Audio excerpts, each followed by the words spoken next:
Om.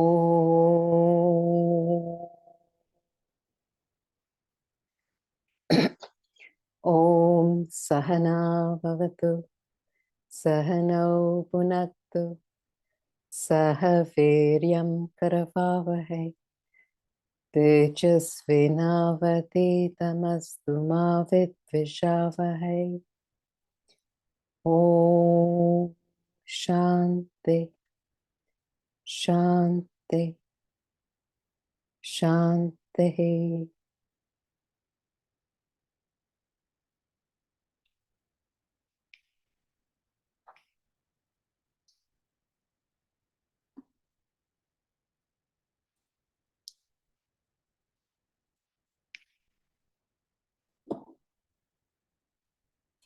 Hey, everyone. So last week we'd left off on looking at this idea of Brahmaloka, and also an idea of a day of Brahma dissolves, is 1,000 yugas, and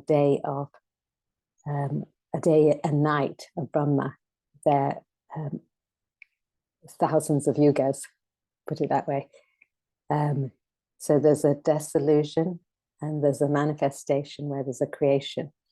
So at the end of 1,000 yugas of one day of Brahman, then there's the night.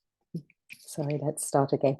Brahma, then there's a night of Brahma, which is essentially a manifestation and an unmanifest state of Brahma. Manifested world, unmanifest world. So when the world is totally unmanifest, it's called pralaya. When it's manifest, we see it as it is. So we were talking about the different ages last week, and we're in currently Kali Yuga, which is the last stage before it goes back to the next Yuga, Satya Yuga. So it doesn't matter really all that's been built up, all that you see manifest around you, all that you feel is invaluable. In actual fact, the only real thing that you can do to serve yourself and humanity is evolve yourself out of the manifest or unmanifest state. Go beyond that. That's the idea. So before we start, we had a question.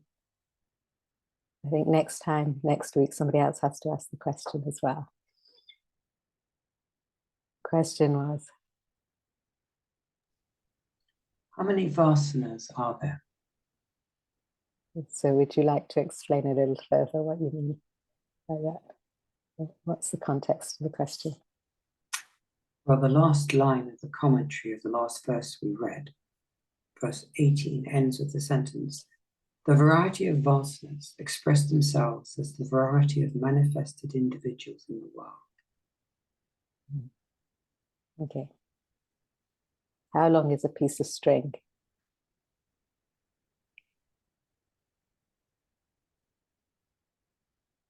So there's not, if you look at it carefully, one doesn't even know one's own vasanas totally, the totality of them.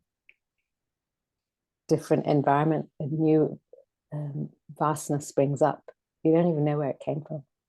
So vasanas are almost infinite in number. One can't really know that until it manifests. You know that that's what it is. So you can project by looking around the world what sorts of vasanas are there.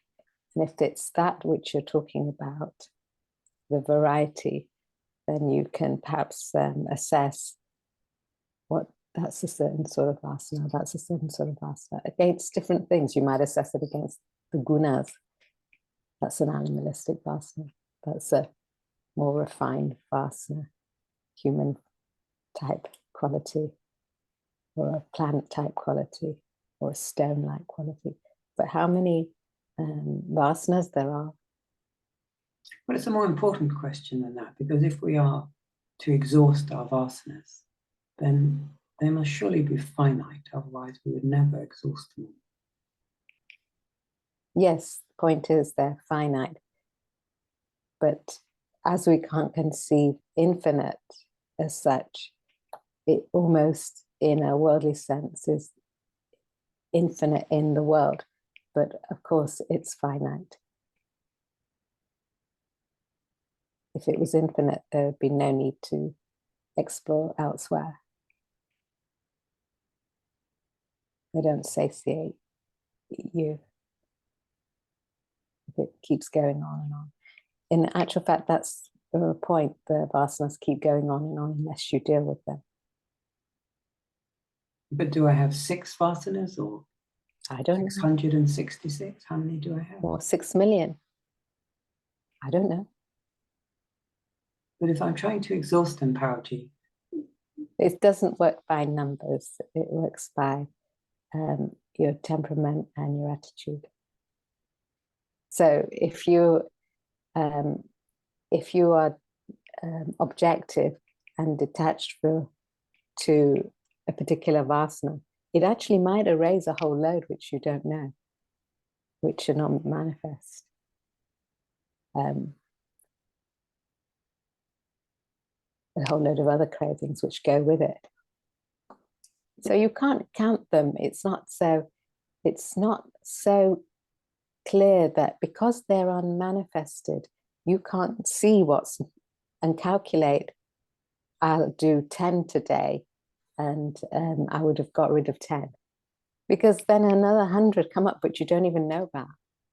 Or in that process of getting rid of 10, you might have made another one, desire for something. So that sort of starts to sit in your subconscious.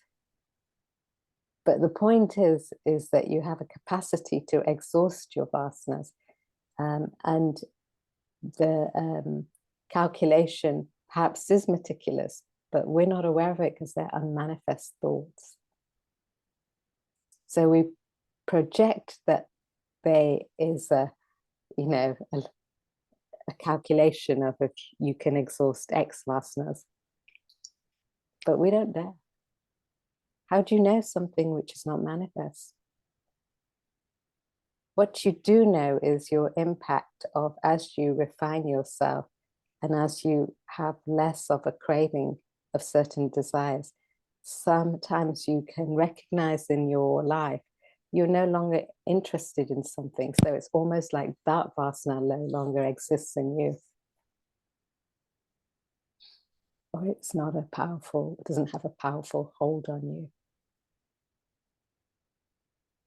So perhaps there is a calculation, but how can you know about something which is unmanifest directly? But what you can know is as a sense of self-realization, where it's said to be no world and you're totally objective, you kind of get a sense, not in the same degree, it's not the same as realization, but as you refine yourself, you get a sense of being more objective and less concerned about certain things. So vasanas for certain things are no longer there. That you can tell. Can I say that's 1 or 2 or 3? I don't know. Sounds a bit like a children's video game where you have these vasanas appearing on the screen and you have to shoot them and zap them. Something like that. Only it's an adult's game, because you have to it's a game of life from beginning to end, child or adult. You have to keep working on it.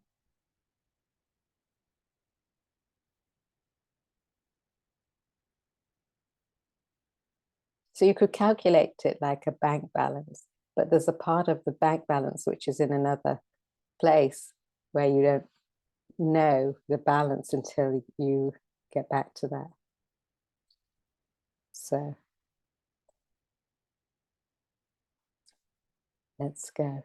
So we were talking about this idea of Brahmaloka and heaven of heavens. And if it's a heaven of heavens and you absolute the pleasure of pleasures, the best of the best, then one might want to aim and strive for that. The thing is, it's still finite. It won't satiate what you're after. So it's a slight warning, don't get stuck with that, because it will diminish. Once you've had that best of the best, that heaven of heavens, you have to go back and deal with the rest of your vasanas.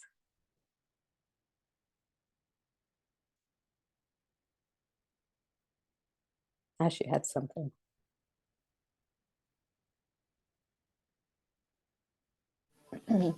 Morning.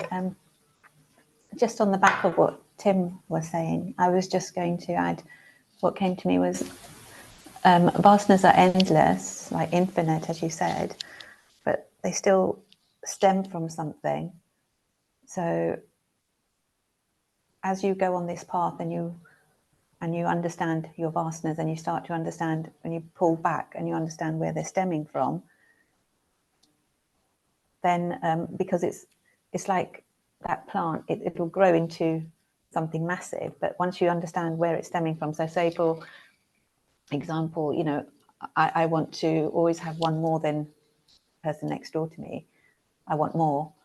Once you home in on that, then you may not want anything more than your neighbour, but then you'll extend that to others around you. Once you understand the stem, that I don't need to be better than the person next to me or my family or so-and-so. That's a really silly example, but I guess I'm just trying to say, when you're able to pull it back to the core of what that vasana is, you can start reducing those vasanas which actually seem endless initially. Yeah, that's what I was just thinking. So then you can start counting. Actually, I know I have my desires are to achieve this, or to, you know, I don't always think the better, but have more, or go to XYZ in the world, or whatever. You start understanding the core of it. So you can start displacing vasanas, that's what you're saying, yeah, by your attitude. Yeah. But you have to have the awareness of, when you look at it as that open question, they're just endless. They're just, you know, you just can't get your head around, because I can't even know where to start. But once you start pulling back on them and understanding where they're stemming from, I think it's probably a bit more manageable. So if the question would be, how do you manage your vasanas, perhaps?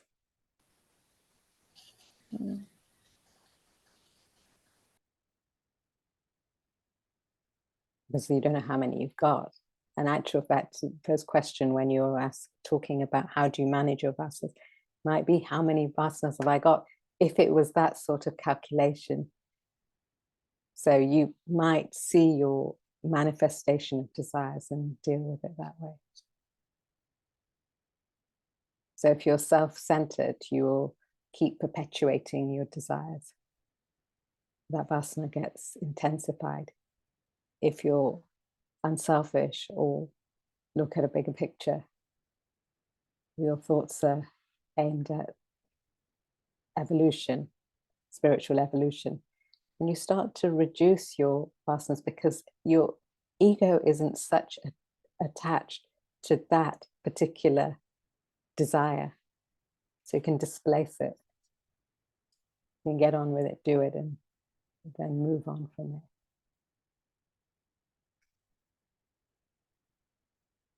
So it almost disintegrates.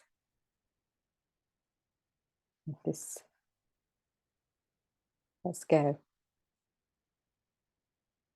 19.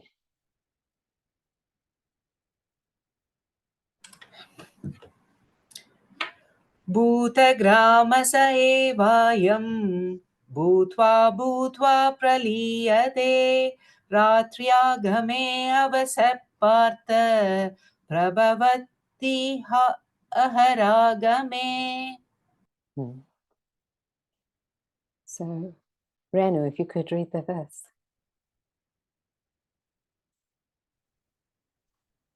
This multitude of beings, being born again and again, is dissolved helplessly at the approach of night, O Partha, and it streams forth at the approach of day. So, in the last verse, we were talking about the microcosmic level, the individual's manifestation, and when it goes into an unmanifest state, one's being. So you awake, all your thoughts manifest. You go to sleep, all your thoughts sort of disappear. You're asleep, they go into seed form almost.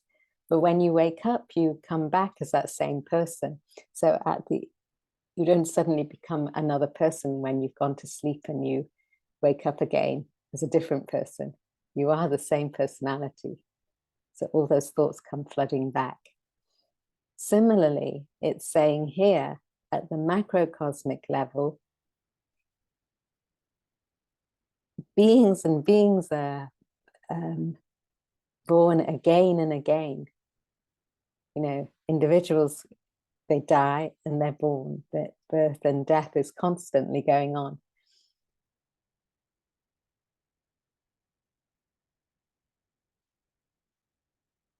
So the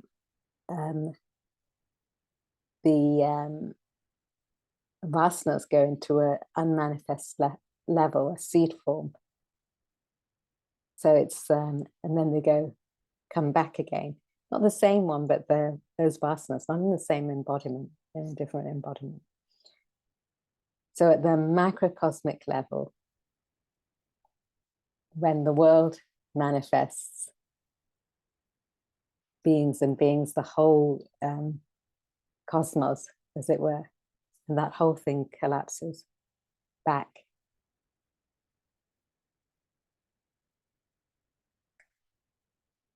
We actually, when we think, we get quite attached to ourselves as being manifest. But when we look at it from a different perspective, we're actually a very tiny speck in the whole, just in our own city, our own country.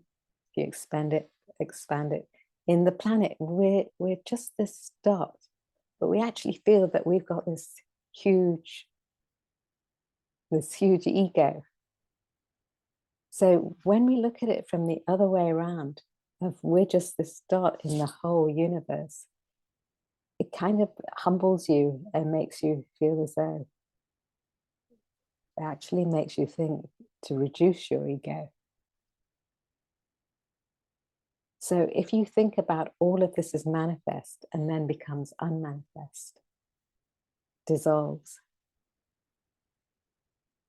and then we make such a noise about everything, not realizing the insignificance of ourselves.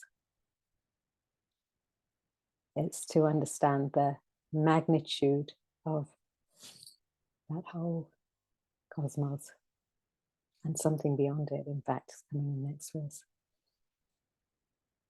So these cycles continuously go on until realization, manifestation, unmanifestation, creation, dissolution, the whole world. Let's read it. The preceding verse describes the microcosmic cycle of creation and dissolution. This verse refers to the macrocosmic cycle. As the bright hemisphere of the globe bristles into activity, the dark hemisphere plunges into sleep. At daybreak, all beings perforce burst into their manifested forms, and at nightfall return into their seed forms, vasanas. The cycle continues day after day, night after night, as long as all beings exist. The macrocosmic waking and sleep states. The day of Lord Brahma, known as Kalpa, denotes the period of creation. His night, known as Pralaya, denotes the period of dissolution. The duration of Brahma's day and night each runs into a staggering 432 crore, 4.32 billion terrestrial years. All beings come into manifestation during the day of Brahma. They dissolve into their unmanifest state during his night. In short, the entire range of beings come into existence at the beginning of the Kalpa. They last for the entire period of the Kalpa and perish at the beginning of the Pralaya. During the equally long period of Pralaya, beings remain in their unmanifest form. The end of Pralaya will again mark the beginning of the next Kalpa, when all beings spring forth into life after the long sleep. This phenomenon of Kalpa and Pralaya represents the cycle of creation and dissolution of the world.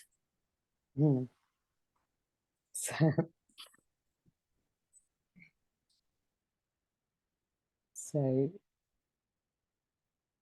creation and dissolution.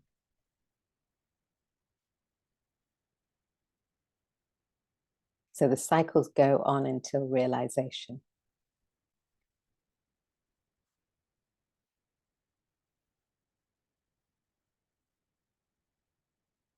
So we just have to understand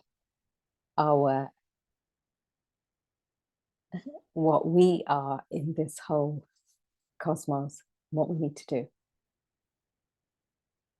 to get out of it. So you're not part of the cycle. Let's go. 20. Parastasmatu bhavonyo avyakto vyaktat sanatana yasa sarveshu bhuteshu nasyatsu na vinashyati.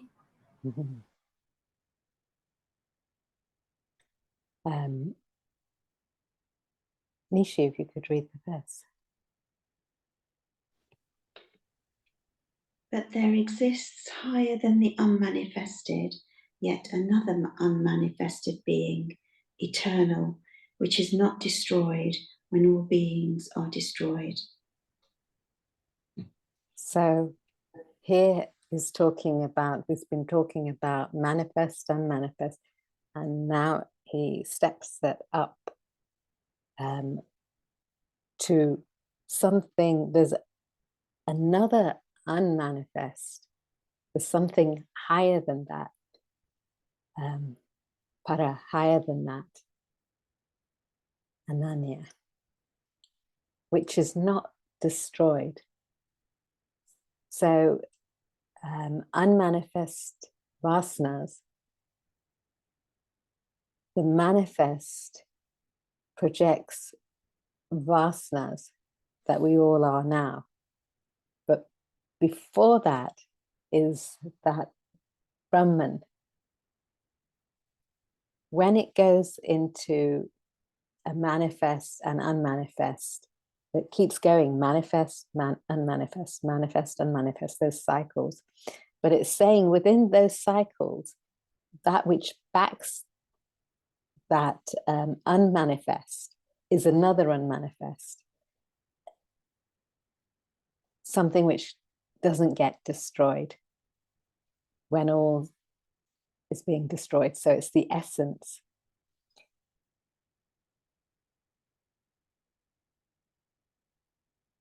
So all vasanas are burnt on realization. So vasanas are gone, but the Brahman's not gone. That self, that truth. that which is infinite. Vasanas are seemingly infinite in a worldly sense, but it's relative. It's still finite. Even if it's subtle matter, it's still finite. Here is talking about something beyond that subtlest of subtlest, which is vasanas. It's beyond that. It's something infinite. It's beyond that. We feel vasanas are infinite because we don't know. It seems like if this is all a projection of everybody's a collective consciousness of vasanas being projected. It's making the solidarity of this world. It seems absolutely infinite, but it's relative, comparatively, is putting forward.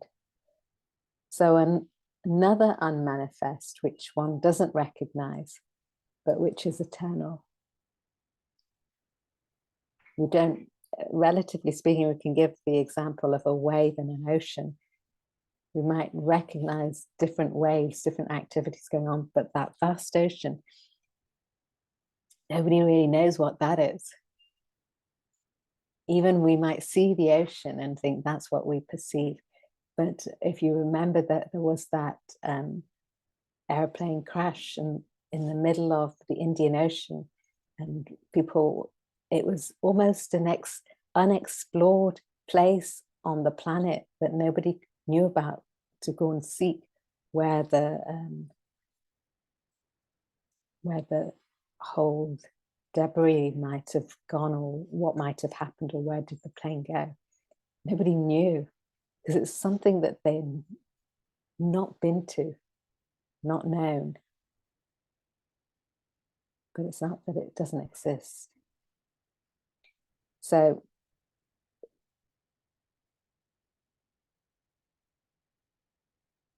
there's birth of one thing, death of another. Birth, death keeps going on until realization. So when the body dies, it's said that the mind and intellect is transferred into another embodiment, and that keeps going. But what remains is, and what supports it, is said to be that Atman or Brahman. It's like saying when the filament goes in a bulb, the electricity is still there, but you feel that there's no light. When the filament and the bulb come together with the electricity, there's light. So everything in this context it's being said that everything is happening in the medium of Brahman. Let's have a look, Tim, if you can bring that dot and that.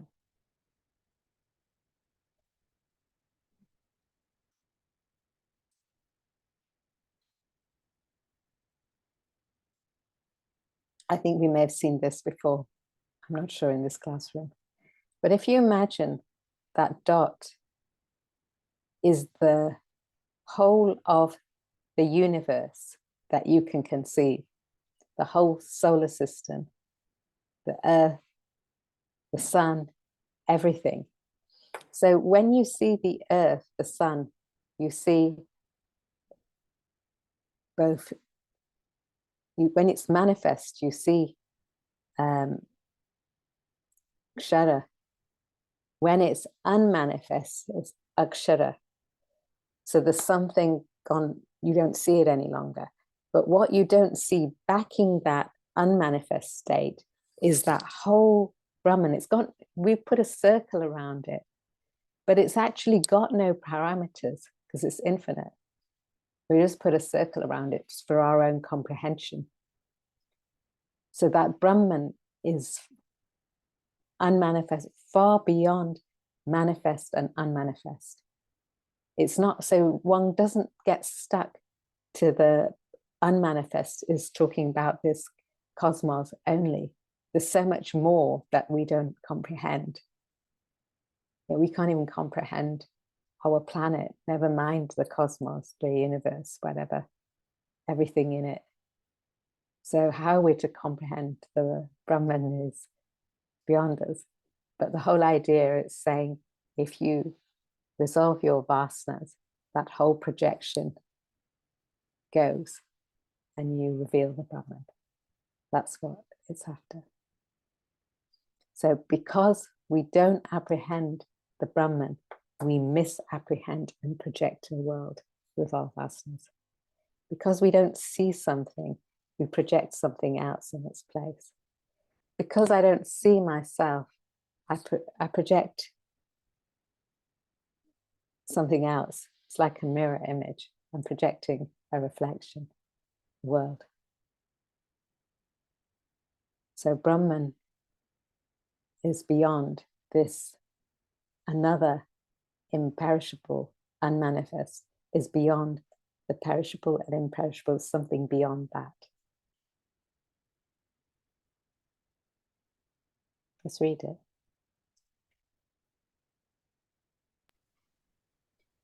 Creation and dissolution has been in existence from time immemorial, yet both of them are impermanent.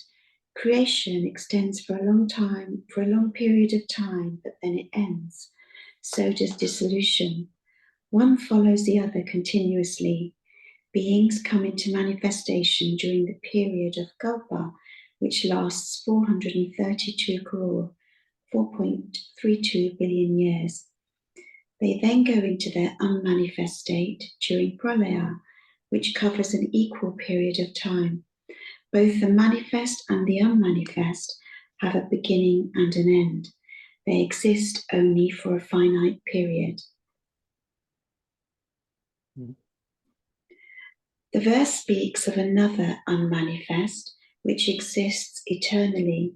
This eternal being, known as Brahman, exists before creation and continues after dissolution as well.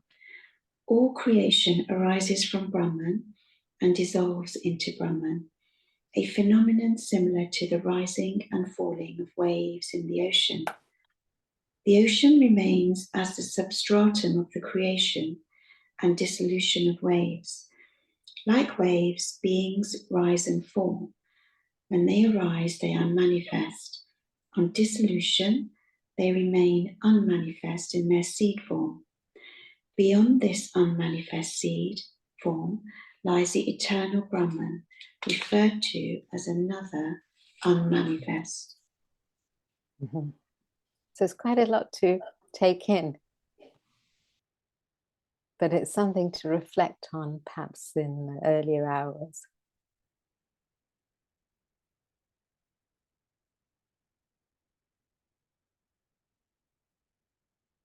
Mm. 21.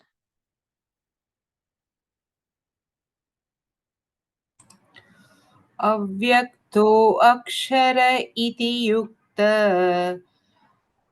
स्तमाहु परमां गतिं यं प्राप्य न निवर्तन्ते तदाम परमं मम.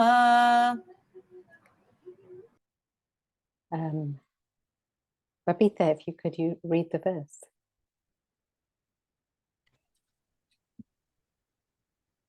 Verse 21. The unmanifested is called the imperishable. It is said to be the ultimate goal. Those who reach it do not return. That is my supreme abode. So our whole pursuit is to get to that param gatim, that reach that goal of no return. So it's like the river entering the ocean. It loses its individuality.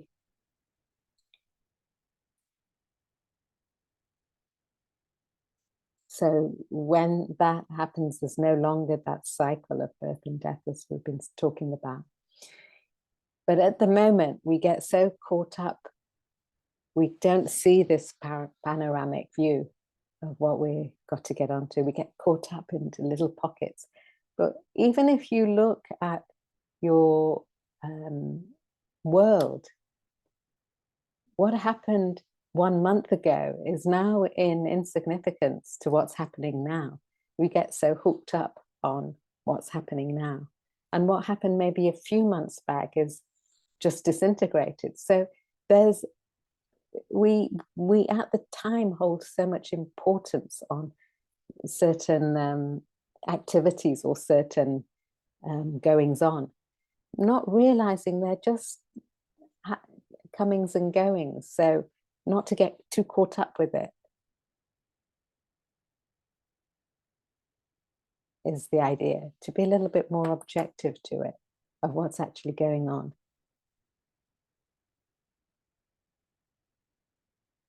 So to actually dissolve those cycles, one has to keep building on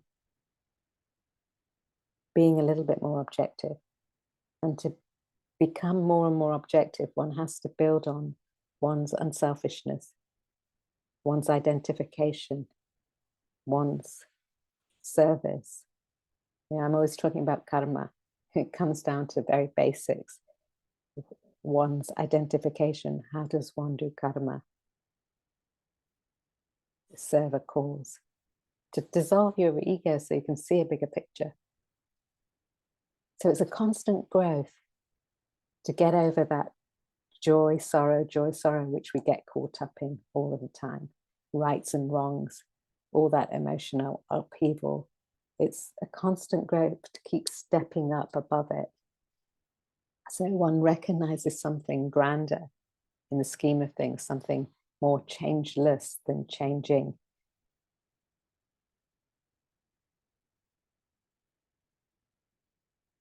It's like one understands that it's like being in we're in a conditioned state. So it's like being a dreamer who doesn't know the waker, but our job is to become the waker. So when we get out of the dream, we see the insignificance and that collapses. We see the unreality of it. But when we're in the dream, it seems very real and we get hooked with it. We don't know what the waker is. So here is trying to put forward this goal, Paramgat, is beyond the dream state, it's the waking state. So we right now in the waking state have got to perhaps project that to go beyond our conditioned state, using the paths that we're being made aware of here in the whole of the Gita, of karma, bhakti, jnana, dhyana. So you reach that point of no return. That's the idea. But the reality is when we talk about things like this,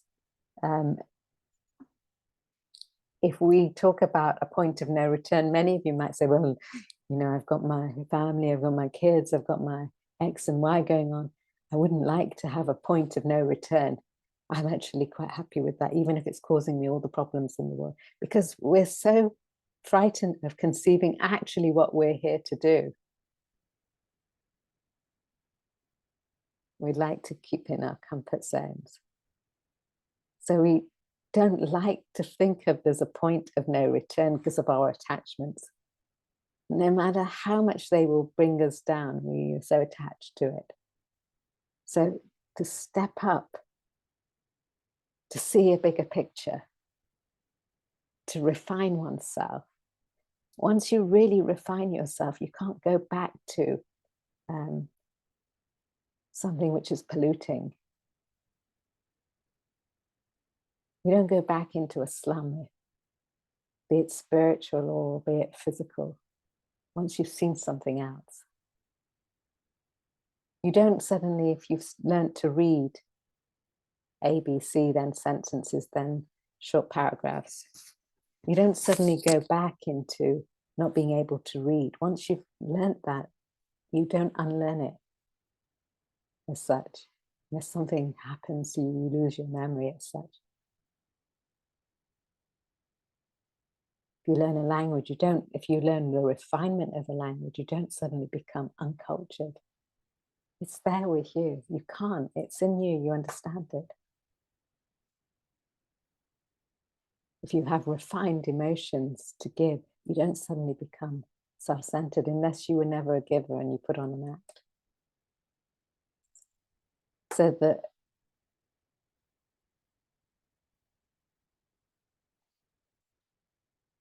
this idea of perishable, imperishable, these are intellectual concepts.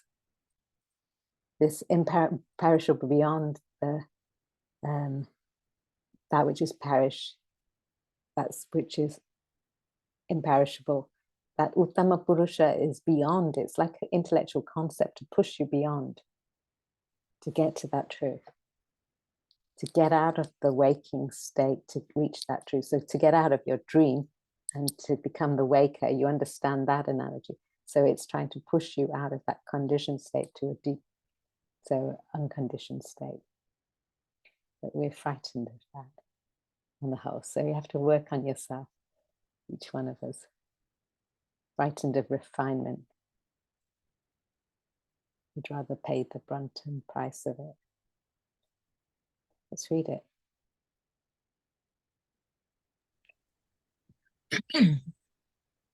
In the waking state, human beings manifest. In sleep, they remain unmanifest. Beyond the expressions of the manifest and unmanifest lies the supreme, imperishable, unmanifest self known as Atman or Brahman. The manifest and unmanifest expressions of human being continue only as long as their vasana or desires last.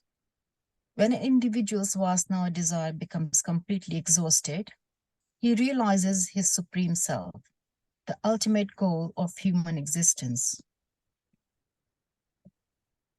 Every human being persistently seeks peace and happiness until he reaches the goal of self-realization, the abode of absolute peace and happiness. An individual pursues his path very much like a river following its course. The river overcomes all obstacles and persists on its course until it reaches the sea. Similarly, a human being never rests content until he gains the state of absolute bliss or realization.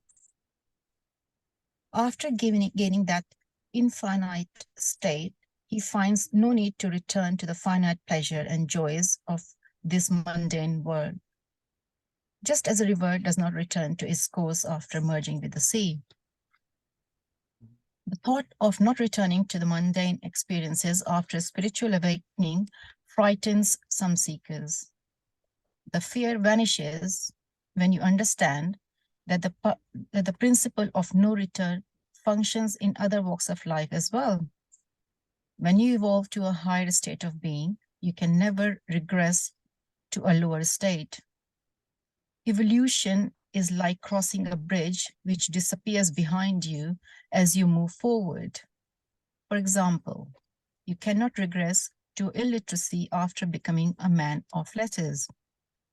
You cannot return to uncivilized state after gaining culture and refinement. So it is with self-realization. An enlightened soul cannot fall back to the misery of worldly existence. Mm-hmm. So when you see children quarreling and you're an adult, you don't, and you see they might be quarreling over something, some petty little, maybe some toy or another. You don't get involved in their quarrels and say, oh, how terrible you are, you should do that. You understand that they don't understand and they're going to quarrel because you've grown a bit more than having those quarrels for your chalk pieces and toys. But the problem is, as we grow as adults, we have different chalk pieces and toys, which have a different sentiment to ourselves. And we quarrel on that. So the thing is, if we can see it from the child's, we can see it where the children are at.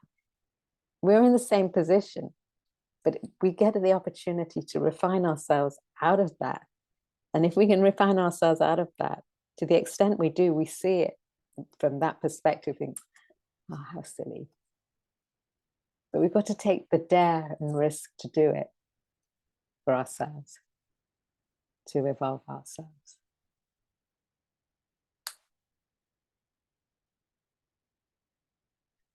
So we've just completed the 3 verses that we normally say we'll do in class, and we can continue. But before we continue, maybe we summarize this, get an understanding on it. It's a little bit further than everyday practice. It's stretching our imagination actually to something, to think of something which we don't quite comprehend, that ascharya, that wonderment, something beyond us, something beyond our universe. So to stretch ourselves. Does anybody have anything to add? Or any questions?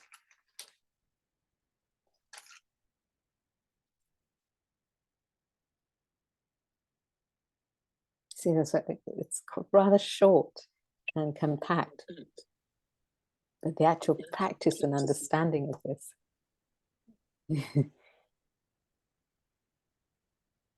Babita, you had something. No, just thinking about it. Everything we've just read, it feels like the main cause of all this is attachment, whether attachment to our desires or, like our family, or when we talk about even the point of no return, is the attachment that brings us back, doesn't want us to go there. So the bottom line, I feel, is just the attachment with everything we have, whether it is materials. It is materialistic, most things. So that's what it looks like. Yes. So that's the tricky scenario. We're attached to everything. So the whole idea is to pitch up something higher and the lower value falls away. So that attachment breaks up. You've got a bigger values in place. I know. So it's quite ironic, because to detach yourself with something, you still have to attach to something, something higher. So the attachment doesn't leave you. Doesn't leave you. So the only desire which is permitted in this whole evolution is that mumukshatva, that desire to liberate. So you keep displacing. And it doesn't mean that you run away from everything. It means that you're just not attached to it. You can be very much in it and out of it. The very classical example of the lotus leaf in the dirty water, the world, but yet it still sits pristine.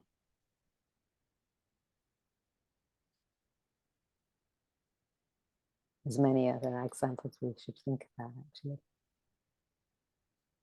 But yes, the whole thing boils down to attachment. Every scripture which is looking at one's evolution in its essence is talking about, the whole thing is down to attachment. At different levels, it might talk about, satsang, it might talk about karma, it might talk about emotions, love, identification, but that knowledge, but essentially it's to be objective, be unselfish to selfless.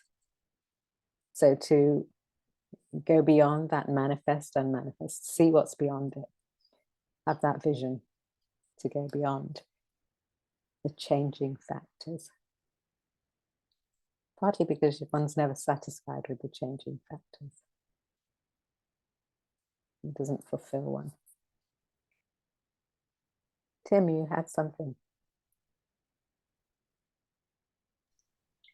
Well, I appreciated Babita's comment that this is to show us the problems of attachment.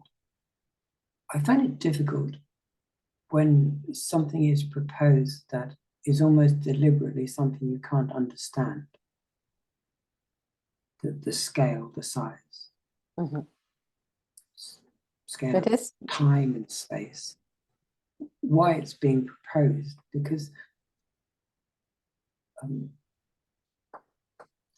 do we as the self identify with these eons of time and this sense of space we can't comprehend? So different people will comprehend different things. Somebody mathematically orientated might actually like that 3.24 billion years equal, and apparently that's the way it was calculated. To another person, it just means endless time, or something you can't conceive. But the idea of putting across is to actually propose it's beyond conception, and everything that we conceive is in our perceptions, emotions, and thoughts is transient. So we've got to get over that transient aspect of life to actually get beyond the stress of it. So it doesn't mean you're neglectful on any aspect of life. In fact, the more one goes on a spiritual path, the more one can't afford to be neglectful of any part of life. But in not being neglectful, you see the whole fruition of things. You see the health of it. So you can actually not be attached to it. It's when one's attached to it, things start to erode. The stress is coming. So it's giving you a conception of something that you can't comprehend, but actually one's got to get to. If it's no use, keep with what you've got. But it's giving us a perspective out of the remit so we can actually psychologically, physically, or mentally, whatever, measure what we got to do. If anybody remembers, like Einstein was put forward that if only I could stand on the edge of the earth, I could perhaps measure relativity correctly. You know, I've got to be on the periphery of it to measure the whole relationship of it. So we're putting forward in a slightly different manner, or it's putting forward the conception of everything you conceive is relative. So our intellect, subtle intellect, has the capacity to project something beyond the relative, something transcendental. Still it's relative, still it's conditioned consciousness, but it can project a hypothesis out of it, of something which then takes you out of your comfort zone, or you out of getting attached to the change, and actually understand the change better and go with the flow and actually get beyond it, not affected by it, in fact. So it is. Huh? Sorry, say. For the class, you asked for a diagram of something which is difficult to understand but possible. There's this image of the relative size of the sun to the planets. This we can understand, but what is being proposed is something beyond that, isn't it? Yes, we can understand this because we can physically see it in the diagram. Can we really understand anything beyond our planet, our Earth, in our everyday? We know that these things exist because somehow they've been brought to our attention, and now we're seeing it in somebody who's painted something or another. So we have comprehension of that, and it's been sort of expressed globally that this is what's there in our little planet, our minds and planet. So we can comprehend it. It's got physical matter attached to it, but it doesn't mean because it's not got physical matter attached to it that it doesn't exist. You see, our emotions, our thoughts don't necessarily come to physical fruition, but we know they exist in us. We know we have a thought. Sometimes you may be standing next to a person who knows you well enough and they think the same thing, and you don't have to speak any words of expression to understand what's the thought, the idea is. It's subtler. So it's taking it back even further than that. Because it's trying to get you to think beyond the remit of change. And time, space, and causation, or create matter, created, and have change in them. It's trying to get you on beyond that change. So maybe it's difficult to conceive, but with a reflection, it kind of makes you suspicious of what's beyond it all.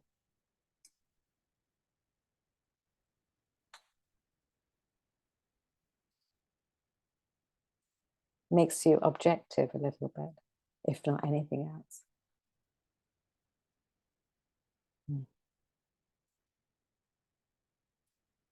Okay, that's complete. Thank you. Ayom.